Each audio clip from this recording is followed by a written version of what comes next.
God is able. From disability to possibility.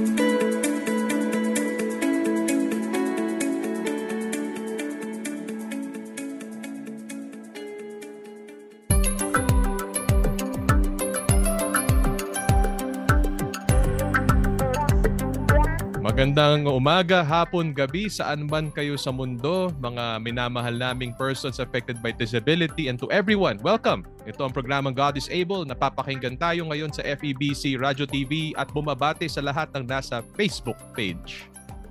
Yeah, bukod dyan, kami po ay napapanood din sa YouTube channel ng 702 DZS, FEBC Radio TV at sa ating partner television, Channel 185, sa GCTV tuwing alas 9 hanggang alas 10 ng umaga.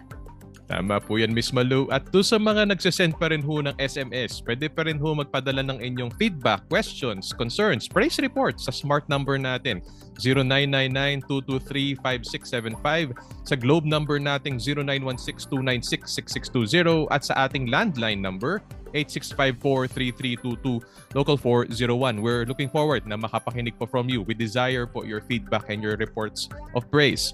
Ang God is Able ay miyembro ng kapisanan ng mga broadcaster ng Pilipinas. Hi, Miss Malu. Welcome po. Good evening, good afternoon, good morning sa lahat ng mga nanonood. At praise God, because of technology, hindi lang tayo dito napapanood sa Pilipinas. Dati napapakinggan lang, ngayon napapanood pa.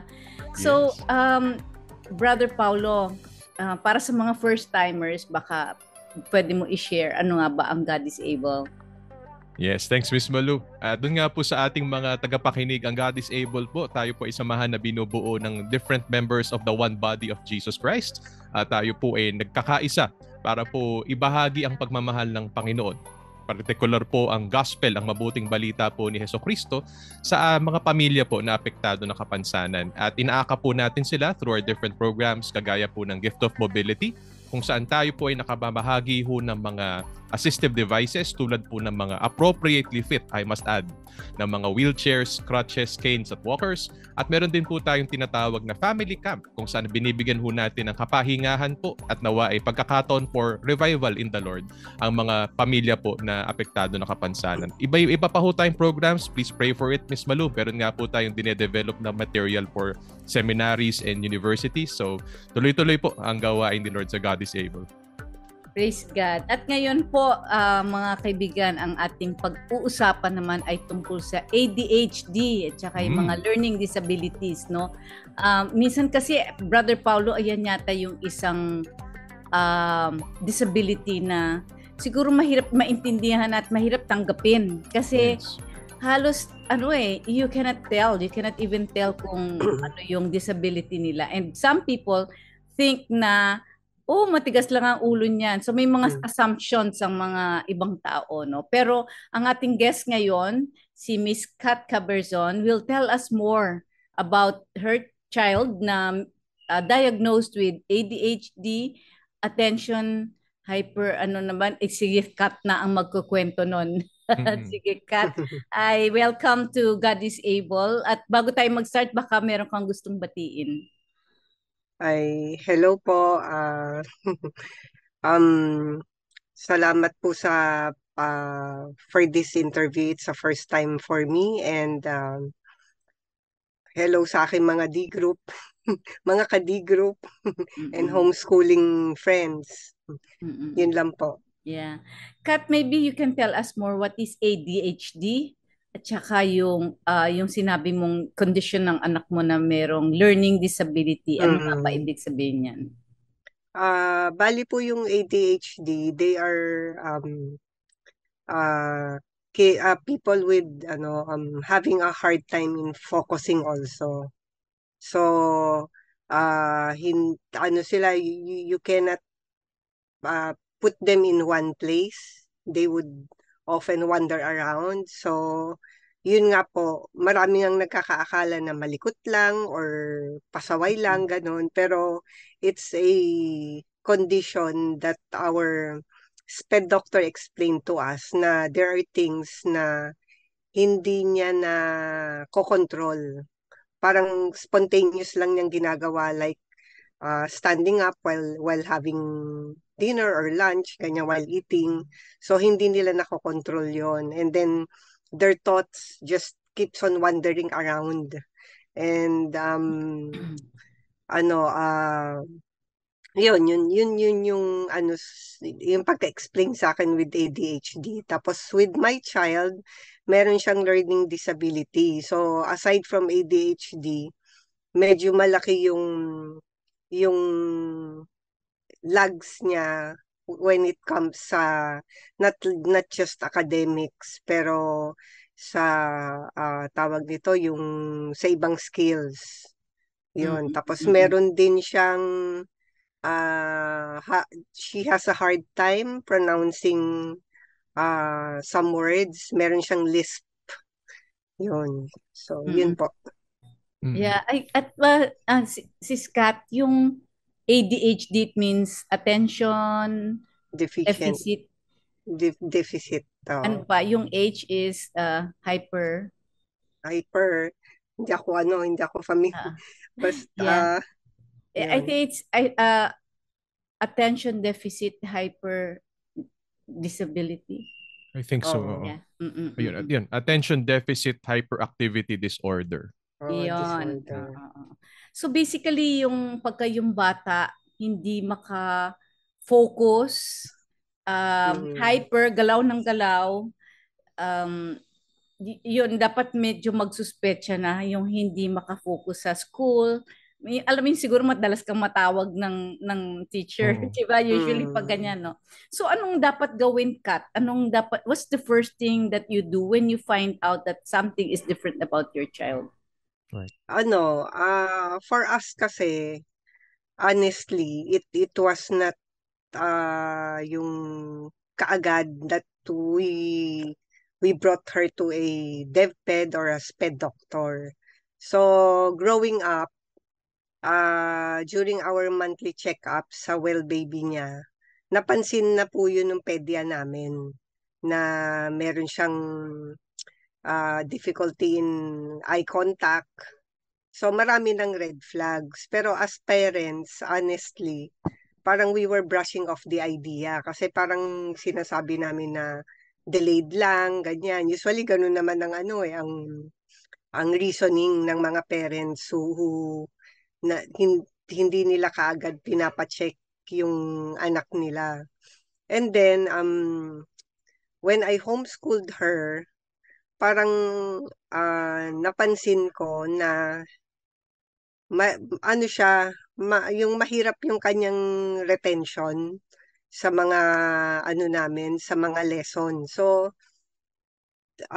pangalawang anak ko po kasi siya hinomeschool. So yung una kong anak, I homeschooled her from nursery to grade 6. And then my second daughter, when I homeschooled her, so parang yung first daughter ko kasi, she was a very easy student. Very easy to teach. Lahat very easy. Parang, I was blessed. Tapos, nung homeschool ko yung pangalawa, I've been trying all sorts of styles to teach her, pero wala talagang lesson retention. Like, when she was in kinder, A, B, and C lang. What letter is this? A, B, C. Tapos after 5 minutes, when I ask her, hindi na niya alam yung letters.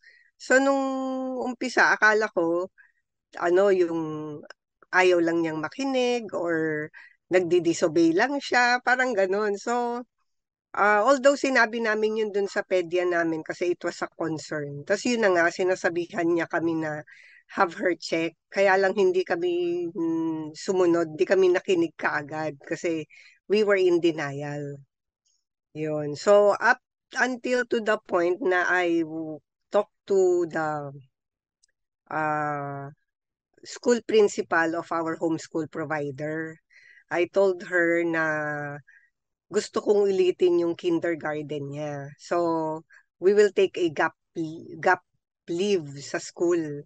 Tapos sabi niya sa akin, ako mahirap kasi pagka pumasok ka ulit kahit homeschool, marami kang exam na ipapatake sa DepEd. So, mahirap na magkaroon ka ng gap. So, sabi niya, why don't you have your child assessed by a SPED doctor? So, dun kami nagpunta kasi honestly, yung ayaw talaga namin dalhin sa DepEd. Yun. So, we went to a SPED doctor after ng nudging ng Holy Spirit. Parang sabi ni Lord, mag-obey na kasi kayo sa yung sa mas nakakaalam, ganun. So, we went there and then have her assessed. Tapos, that was the first time that she was diagnosed na meron siyang ADHD, tapos meron siyang learning disabilities, tapos um, marami na pala kaming red flags. So, we were unaware na red flags pala po yun, yung forgetfulness, tapos she cannot keep still, tapos yung kwento niya from one topic to another, parang magulo, parang nagkikwento siya about this and then after a second, di ba yung topic na namin. So red flags pala yon. Tapos during eating time, wala kaming kain na hindi siya nakaupo all throughout. She would stand up and then go around, tapos uupo rin naman ulit pagka tinawag mo. And then, before pre-pandemic, when we watch movies, she would literally go around the movie theater. She would just stand up in the middle of the movie and then go around. So, akala namin matigas lang yung ulo kasi parang you sit down here, ganun. So, yun, ganun po. Tapos, dun namin nalaman about she was 6 years old na, na merong, na iba pala yung how she thinks, parang iba pala yung how she sees the world around her. Yun po. Wow. Alam mo, thank you for sharing that ma'am, Sister Kat. Kasi I'm sure may mga nakikinig nitong magulang and maybe seeing the same red flags. So ngayon lang nila nalalaman yung mga red flags na babanggit nyo. Mahalaga talaga we come to confront na rin po the situation. And may journey talaga dito from denial to acceptance. So nabanggit nyo po, Sister Kat, kanina, at first you were, sabi nyo po, out of your own brave admission that you were in denial about the situation. So bakit po kayo in denial? I'm sure may kanya-kanyang reasons tayo, but in your case, why were you denying it and how did the Lord help you navigate, wrestle, and lead you towards a journey of acceptance? Siguro yung actually I was hindi naman, I don't know if scared is the right word kasi before the pandemic, parang we would receive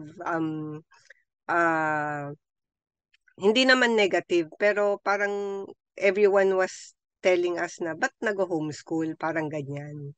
So parang for us, siguro kaya in denial in a sense is ayaw namin ma-question yung reason kung bakit kami nag-homeschool ng kids. Which is, naman kasi, parang we wanted, me and my husband, we want parental influence before peers. So, yun talaga yung reason namin why we homeschool our kids. Tapos, gusto namin muna is nakafocus kami sa character. Secondary lang yung academics. Pero, in our world, lalo na sa Philippines, homeschool is new to us. Before the pandemic, parang ang daming negatives na nag-aano sa amin na ay ba't kayo nag-homeschool, parang ganyan. Paano yung social development, ganyan. So maraming mga ganon. So parang siguro para lang ako hindi put into a situation that I would defend. Parang yun siguro yung primary reason kasi parang ayaw namin na may maibalik. Parang yung gano. Pero ngayon it has been proven and then so many of my friends and family that they have seen the good results of homeschooling talaga. Yun. Thank you for sharing that po. So in your case po it was fear but also po yung tama naman po ayaw yung malagay sa defensive position about the decisions Oo. you've made, not only for this child of yours, but your other children as well na Yeah. homeschool sila. But Mm. yun nga, Miss Malu, nowadays, homeschool is I think more accepted now dahil mas may awareness na rin po, ano? And a lot of more and more students are getting homeschooled na rin for the merits naman na meron din ito. So, Miss Malu? Yeah, and I'm Mm. sure I'm sure you're already seeing the benefits of yung homeschooling, not just for people with special needs but also yung regular kids no. Alam ko na nag-attend ako ng mga family conference no. Talagang they're really promoting homeschooling no. And syempre yung influence din ng mundo lesser sa kanila no. Kat, I'm curious no kung how did the siblings feel about this? Syempre nakikita rin nila na ano ba tong kapatid ko ang kulit-kulit, baka naiinis din sila sa kanya no. So how did you explain it to them and how did they accept it naman? Na-accept naman nila wholeheartedly na parang when I first found out, talagang hinag ko yung anak ko. Kasi parang I felt that I was too hard towards her. Kasi pinapagalitan ko, tapos pagdating nung husband ko from work, mag-aano sila magtatanong siya what you learned in school today. So, ang hirap niyang magsagot.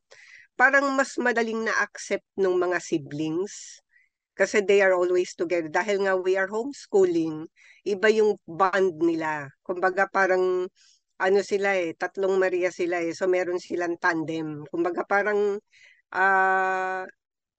hindi nila naisip na it's a disability. Parang they have always seen her as ganyan siya create ni God, ganyan siya, parang ganon. Hindi sila, wala kasi sa kanilang sense of competition eh. We never parang encourage them na merong competition in between them. So, parang they have each other's back. Parang, sila, kampihan sila yung strength ng isa, pagka may weakness yung isa, nagtutulungan talaga sila. So among themselves, wala kaming nakitang big adjustment. It's more on sa aming parents pa nga kami yung nag-adjust kasi parang we were so guilty on how we were disciplining her na parang we felt na we were really too hard towards her na pala yung kasi syempre parang we started asking ourselves, meron ba tayong maling ginagawa sa pairing style nitong pangalawa? Kasi bakit hindi nakikinig, hindi nag-o-obey, ganun. So, yun po. Parang kami yung mas nag-adjust. Kami yung mag-asawa yung nag-adjust. Pero it was an easy transition. Kasi, we surrendered the moment we learned about it, we surrendered everything to God. Tapos, nakakatuwa kasi yung comfort sa akin.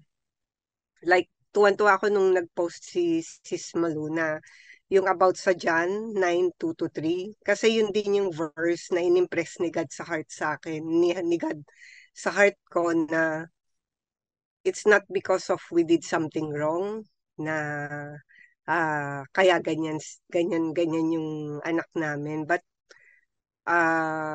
we've always seen and really first hand na namin na kaya binigyan kami ng special child so that God can work through her, which is yun yung nangyayari talaga ngayon. Yun po. Wow. Talagang the truth shall set you free in respect to this situation na malaman nyo yung totoo, talagang ito ay simula ng journey towards acceptance. And again, thank you for sharing. And I'm sure many families, including parents who may have guilt or shame about how they've disciplined or raised their child na may ADHD or autism in other cases, will be also encouraged na hindi pa huli ang lahat, na we should really embrace po, accept the situation, yung katotohanan about it, so we will become more effective and more loving. So naging smooth po yung transition sa family. I wonder po about how you were able to transition po moving around as a family. with other people. Kasi doon po nagsisimula minsan po yung pagle-label, pag naiinis yung iba, Mm. or may mga judgment or prejudice yung iba about the actions ng isa pong may ADHD. So paano po kayo nag-adjust as a family to make sure na inaakap nyo pa rin po yung daughter nyo when she or when you are around other people who we might say maybe Mm. be less informed or less aware and at Mm. times less giving than yourselves? Ano, parang part of acceptance kasi is sa tingin ko, in my own belief, part of acceptance is yung hindi mo tinatago. So parang ano, parang hindi ko alam kung pwede mong sabihin na we are proud na she has ADHD. Kumbaga hindi namin siya pinuput into sweet words to explain yung condition niya. So parang pagka merong nag-aano na, kasi meron talagang minsan nagtatanong, is there something wrong with your daughter? Sabi ko, wala, meron siyang ADHD. So parang as simple as that. Parang ano siya, yung part of acceptance is nagpo-post ako about her milestones. Kumbaga parang part of acceptance yung hindi mo kinahihiyak. Kumbaga parang you put it all out in the open na that's how God created her. She is unique. Ganyan yung uniqueness niya. And even in that uniqueness, she is created in the image of God. Yun po. Yeah, praise God. You know, Kat, I'm also curious now. Since you're homeschooling your child, what's her name again? Andy po, Andy. Andy. Andrea. Andrea. Yung approach mo ba sa kanya, is there a special program that you use for her condition, or is she studying the same program as regular kids do? Since we go po kasi to a SPED doctor and every year she gets assessed, meron po kaming tinatawag na IEP, yung parang individualized educational program, parang meron siya pong ganon. So we follow that. It's a year program given by a SPED diagnostician for us to implement sa kanya. So ano siya, yung holistic siya, hindi lang siya sa academics, kasama dun yung life skills, kasama yun yung chores sa bahay. So, ano siya, meron siyang, we have to do this first before we can do the next thing. So, meron po kaming fina-follow na ganon, which is, I am also blessed kasi yung homeschool provider po namin is very, tawag nito, yung tinatanggap nila na merong ganun yung mga students nila na merong IEP, yung may mga learning disability. So, it's not hard. Kumbaga parang ang nagiging challenge lang sa akin kasi usually kasi po yung IEP, nakafocus siya sa language, communication skills, tapos nakafocus din siya sa mga math skills, ganyan. So, nagiging parang nagdadasal na lang ako how to be creative to incorporate Filipino, to incorporate science, to incorporate the 5 core subjects ng requirement ng DepEd. Kasi we submit grades to them. So, sabi ko nga kasi sa family po namin, parang we have agreed na pagdating ng grade 7 ng mga anak namin, they would go to regular schooling na. So, ang homeschool lang is until grade 6. Ngayon, my daughter Andy, she's in grade 6. So, supposedly next year, papasok na namin siya sa regular school. Pero sabi ko kay Lord, thank you Lord kasi alam mo yung separation anxiety ko. At least meron akong isang anak na I know that I will homeschool until the 10th grade. So, we will just cross the bridge when we go to grade 11 and 12 kasi yun na yung merong mga tracks, educational tracks. So, we really don't know what will happen, pero nakakatuwa kasi yung pinupuntahan naming center for the SPED assessment, meron silang tinatawag na parang career planning. So, we have started this year.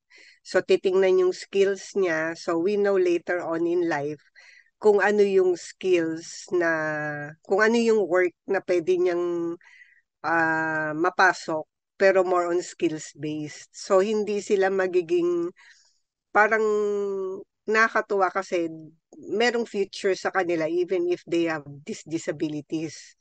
They parang they can work like yung mga taong walang disability. So, yun. So, hindi siya dahil na labelan ng society na meron disability, hanggang doon na lang. Yun. So, yung meron silang mararating. Yun po. Amen to that. Talagang meron silang mararating. And the Lord will surprise us, Sis Kat. The Lord will surprise us as the Lord has surprised me and Sister Malu sa mga disability journeys natin, what He is able to do. So, curious po ako, ano po yung mga natutuklasan yung giftedness and also mga skills and capabilities po ng inyong loving daughter na tingin nyo magiging building blocks towards the hopeful future na pinagpe-pray natin for her? Okay. So, we've noticed na academically, kahit hirap siyang makamemorize ng numbers, ng letters, nakita po namin na magaling siya sa colors. So, mahilig siyang manood ng videos na about art. So, nakikita namin meron siyang future sa art, sa art na na magiging trabaho later on. So, yun, we encourage her to do, we do lots of art. Nakakatuwa kasi nga since we are homeschooling, very broad yung aming yung parang very broad yung aming pwedeng mapuntahan.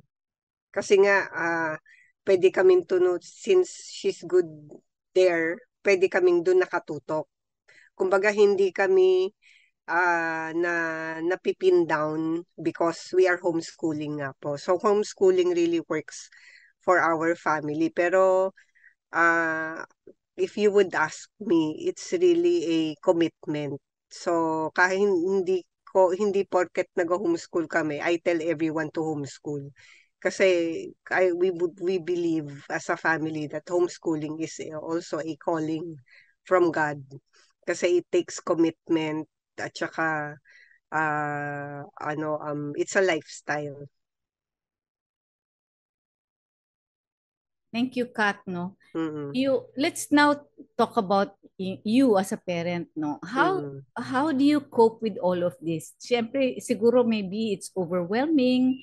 Maybe were there times that you wanted to give up on homeschooling, or yung patience mo, how is it tested? How does it feel now as a mom and a homeschooler? For me, parang it's really hard, I have to admit. Pero andyan kasi yung may bumubulong sa akin na sinasabi na character building yan. Kumbaga parang ano yan ng fruit of the spirit, ganyan. So parang pagka nagkakaroon ng situation na talagang nahihirapan ako, the first thing I do is go down my knees. Kasi parang yun yung ni God na hindi mo talaga magagawa yan kasi kailangan kasama ako dyan. So, it's a reminder. It's a good reminder for me na parang, Lord, nahirapan ako. Alam ko kasama ko kayo. So, so talagang it really goes back to God. Kumbaga parang minsan nga, nagjo-joke kami na, Lord, love na love mo ko kasi gusto mong ayusin yung character ko. That's why you have given me Andy. Kasi love na love mo ko na gusto mo yung character ko maging aligned sa gusto mo, sa will mo. Kaya sabi ko, thank you for thinking of me that way. Yun po. So, Brother Paulo, I can see you. Para tayo sumasang-ayon kay Kat, no? Totoo po yan, mga kaibigan. People affected by disability, sometimes we feel na parang it's nakaka-burden, minsan nakakapagod, pero you'll have to shift your focus on the Lord na this is a blessing eh. They're actually, these people with special needs are a blessing to us kasi nga they bring out the best in us eh. Our patients are tested, we're learning to love unconditionally. Tapos yung ano eh, doon nga sabi nga sa John 19, di ba? Pakikita ni Lord ano yung power niya na to display his power through our child, and how this child will really affect the people around him or her, Brother Paul. I wholeheartedly agree, Miss Balu. Isa rin pong something I really caught no sa sinabi ni Sis Kat kanina, sinabi yung the Lord loves me so much.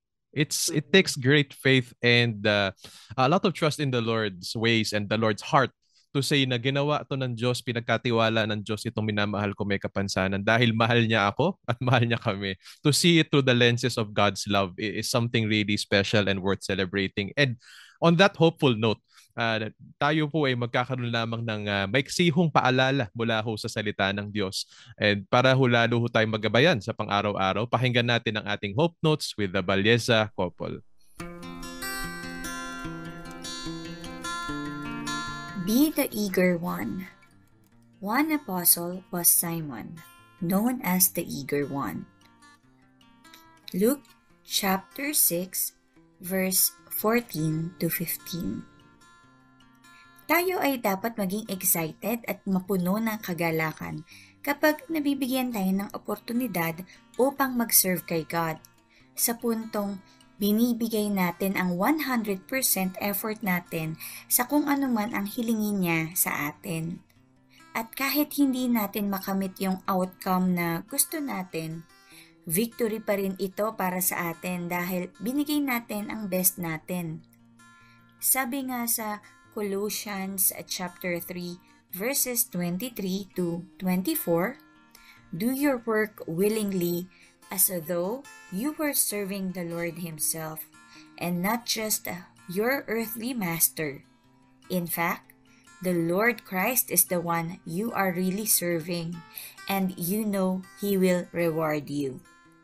Enthusiasm o ang ating pagiging masigasig ay ang sentro ng bawat accomplishment natin. Mula sa mga disciples, ang isa sa kanila ay tinaguri ang the eager one o kilala din natin bilang si Simon. Bago siya naging disciple ni Jesus, siya ay isang sundalo para sa isang militant nationalist party kung saan gusto nilang palayain ng mga Hudyo mula sa Roma.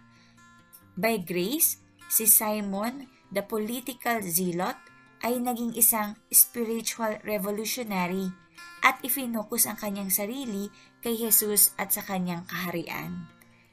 Ang word na enthusiasm ay nagmula sa dalawang Greek words, en theos, meaning God within. Ang Christian enthusiasm ay God-inspired passion.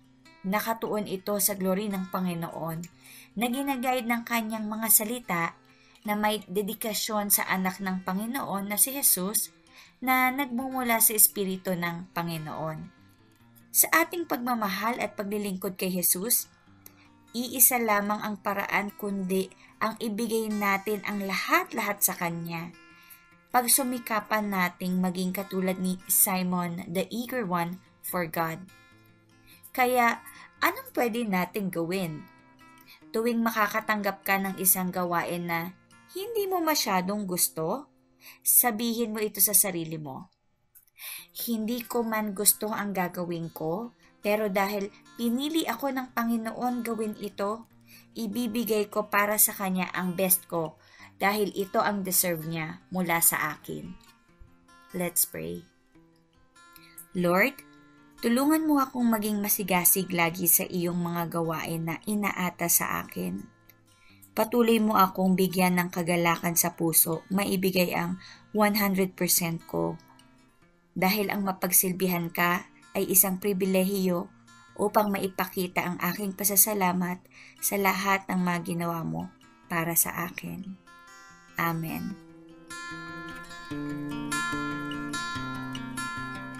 So welcome back po at salamat sa Balyesa family for sharing their hope notes for this week.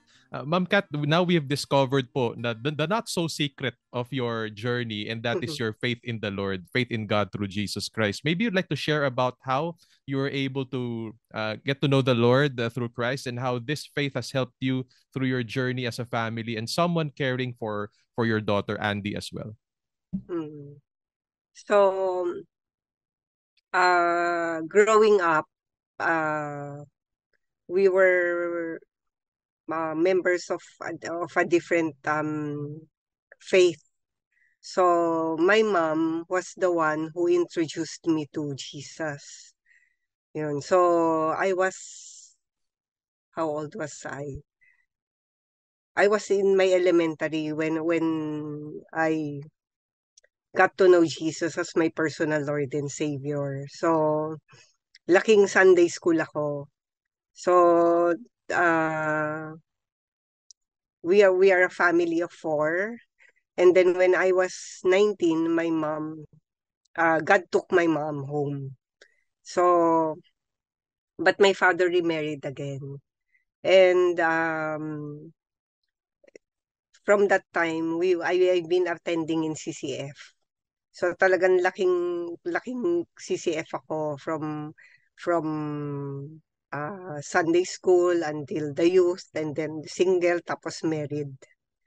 Yun. So I was studying in a Catholic school when growing up, and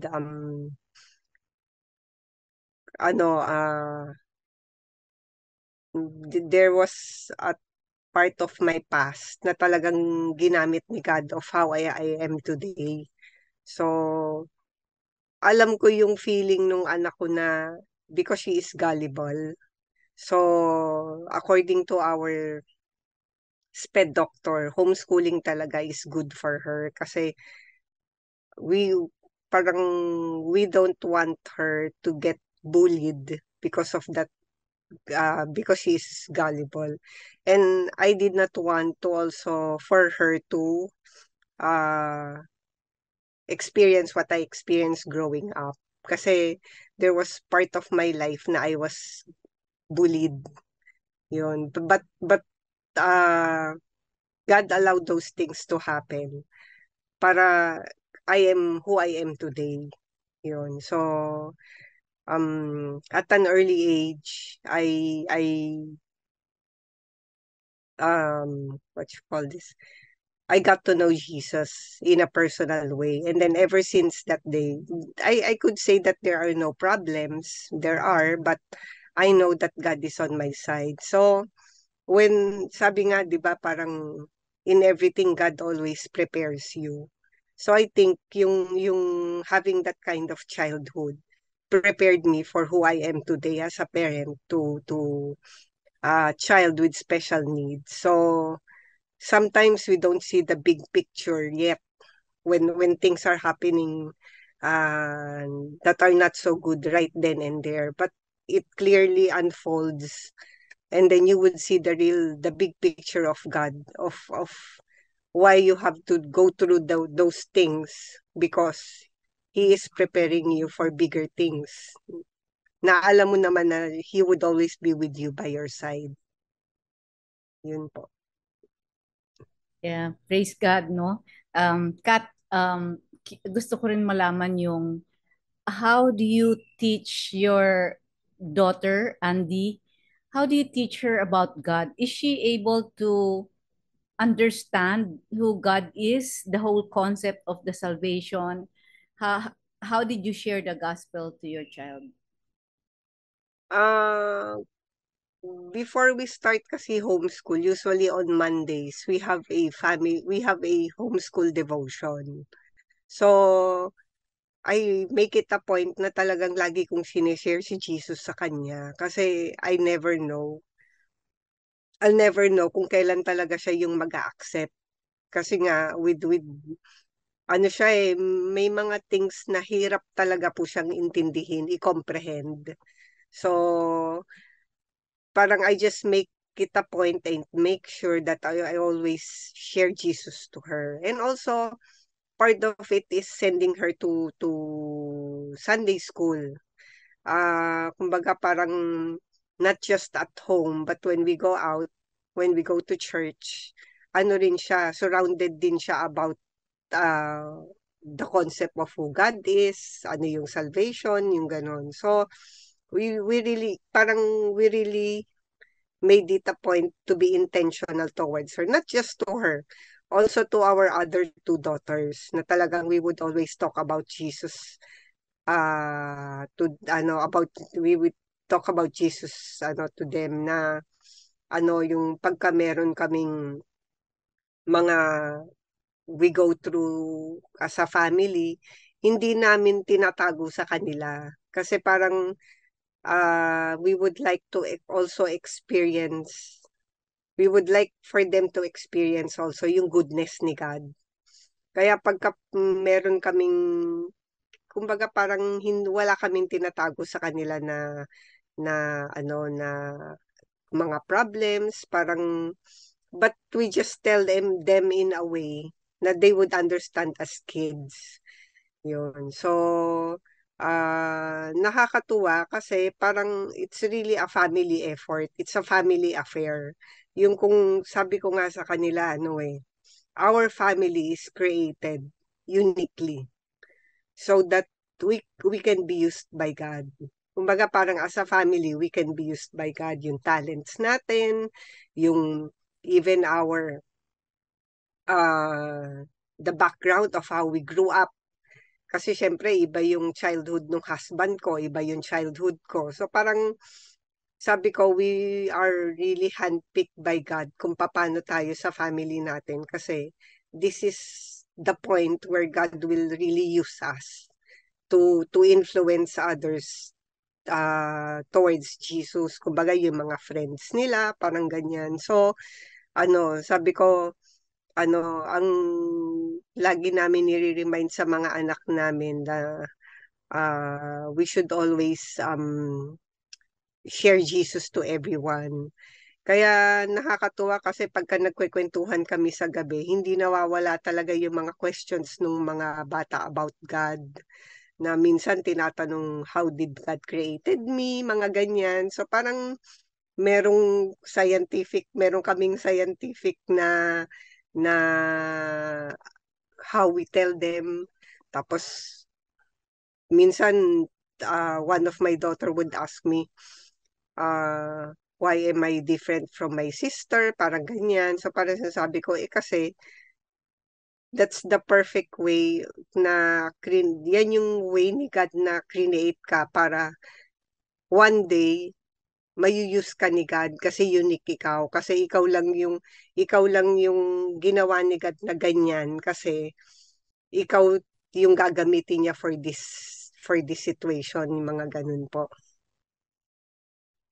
Yeah, that's just so wonderful, Sis Kat, and I'm sure marami na encourage listening to this. Yung nakakatuwa lang for one hand, yung nakikita mo yung past mo, even the not so favorable experiences ng past mo as part and parcel of God's saving work sa life mo. At pangalawa, now in the present, nakikita mo yung lahat, the whole of your journey as something na ipapasa mo din, particular yung work ni Lord, ipapasa mo din sa yung children, sa next generation.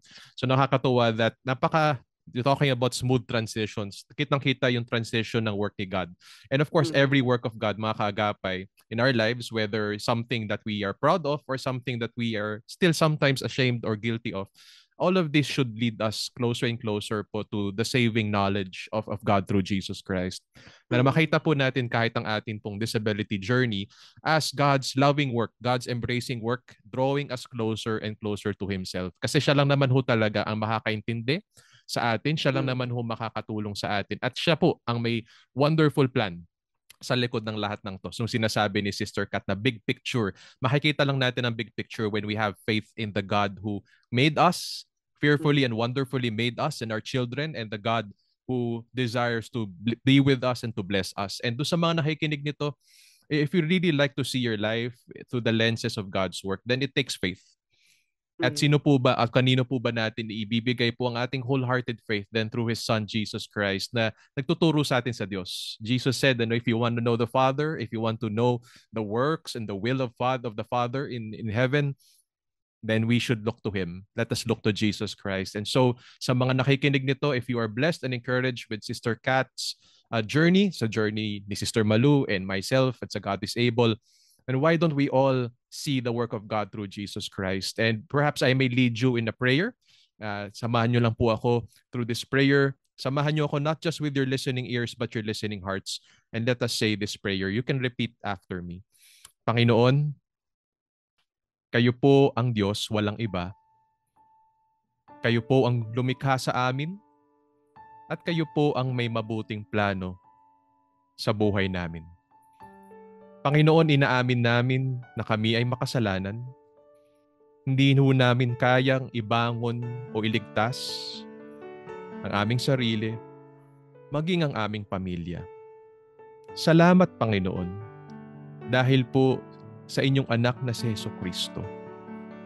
Ang inyong bugtong na anak ay pinadala ninyo upang aming maging personal na Panginoon at tagapagligtas. Siya lamang ang kaligtasan. Siya lamang ang buhay. Kaya mula sa araw na ito, tinatanggap namin ng buong puso, buong kalooban, si Jesucristo bilang aming Panginoon at tagapagligtas. Maghari ka, O Jesus.